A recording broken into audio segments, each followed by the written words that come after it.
Hi అండి, welcome back to Anu home recipe. ఈరోజు దోసకాయ ఆలు టమాటా కర్రీ చేస్తున్నాను. ఎట్లా చేయాలో చూడండి. ప్యాన్ పెట్టి ఆయిల్ వేసి ఆవాలు, జీలకర్ర, పచ్చిశనగపప్పు, మినపప్పు వేసుకోవాలి. తాలింపు దినుసులన్నీ వేసుకోవాలి. తర్వాత ఆనియన్స్ వేసుకోవాలి.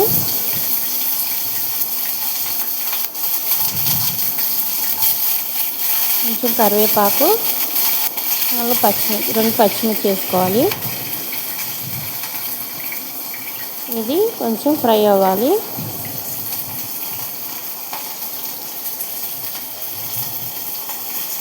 సింపుల్ అండ్ టేస్టీ కర్రీ అండి. మంచిగా కలుపుకోవాలి. కొంచెం ఫ్రై అవ్వాలి ఆనియన్స్.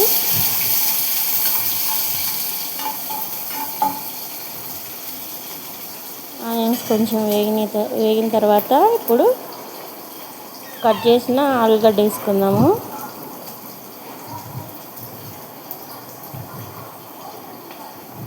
కొంచెం ఫ్రై అయిన తర్వాత ఆలుగడ్డ వేసుకోవాలి.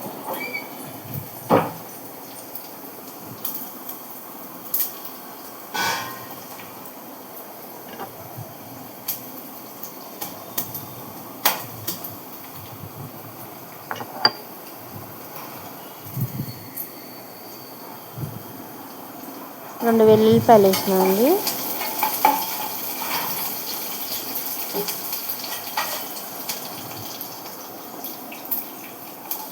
ఇప్పుడు కట్ చేసి పెట్టుకున్న ఆలు వేసుకోవాలి.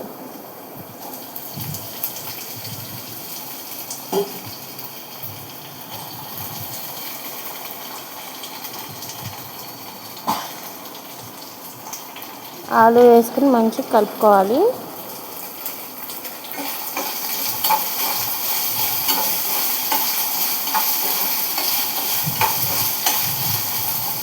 అప్పుడప్పుడు ఇట్లా కర్రీస్, కూరగాయలు ఎక్కువ లేనప్పుడు అవి కొన్ని ఉంటాయి కదండి. అట్లా అన్నప్పుడు ఇట్లా వేసుకుని చేయండి, బాగుండిద్ది కర్రీ.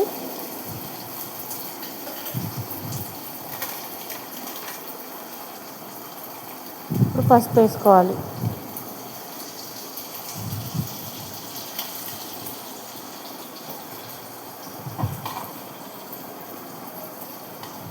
సాల్ట్ కొంచెం,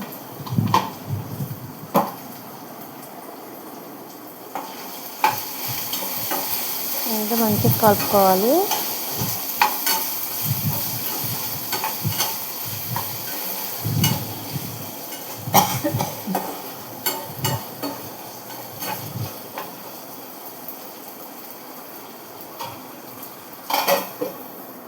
మూత పెట్టుకుందాం, కాసేపు మగ్గనిద్దాం. కొద్దిసేపు మగ్గినాక మనం కట్ చేసి పెట్టిన దోసకాయ వేసుకోవాలండి. దోసకాయ చేదు ఉండిద్దేమో చూసుకుని వేసుకోవాలి. కట్ చేసేటప్పుడు చూసుకోవాలి, చేదు ఉందో మంచిగా ఉందో చూసుకుని వేసుకోండి. ఇప్పుడు ఈ రెండు ఆలును దోసకాయ మంచిగా మిక్స్ చేసుకోవాలి. ఆలు సగం ఉడికిన తర్వాత దోసకాయ వేసుకోండి. ఆలు ఉడకడానికి టైం పట్టింది కాబట్టి దోసకాయ తొందరగానే మగ్గిపోయింది కాబట్టి ముందులో ఆలు వేసుకుని తర్వాత దోసకాయ వేసుకోండి. అంతా మంచిగా మిక్స్ చేసుకుని కొంచెంసేపు మగ్గనివ్వాలి.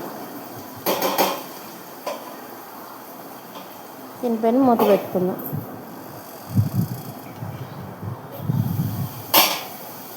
చూడండి, ఆలు దోసకాయ మంచిగా మగ్గినాయి. ఇప్పుడు దీంట్లోకి టమాటా వేసుకుందాం.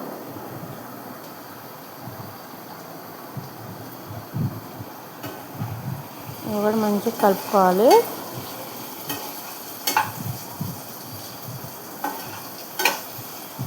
టమాటా కూడా మంచిగా ఉడకాలండి.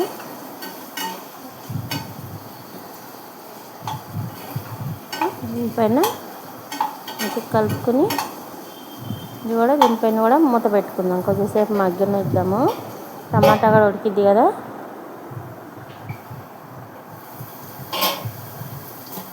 చూడండి, టమాటా కూడా ఉడికింది. కొంచెం మెత్తగా అయింది.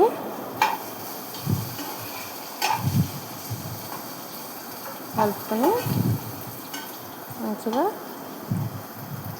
ఇప్పుడు దీంట్లో కారం వేసుకుందాం. టేస్ట్కి తగ్గట్టు మీకు ఎంత కారం కావాలంటే అంత వేసుకోవచ్చండి. కారం వేసుకుందాం.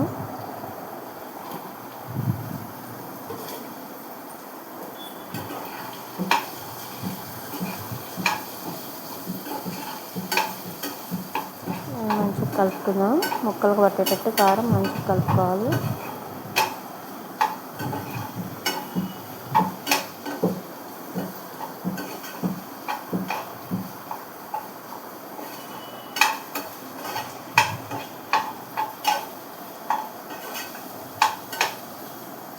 అంతే అండి. ఆలు దోసకాయ టమాటా కర్రీ సింపుల్ అండ్ టేస్టీ. మూత పెట్టుకుని కొద్దిసేపు మగ్గని స్టవ్ బంద్ చేసుకోండి. మీకు కానీ నా వీడియో కానీ నచ్చినట్లయితే షేర్ చేయండి, లైక్ చేయండి, సబ్స్క్రైబ్ చేసుకోండి. Thank you for watching.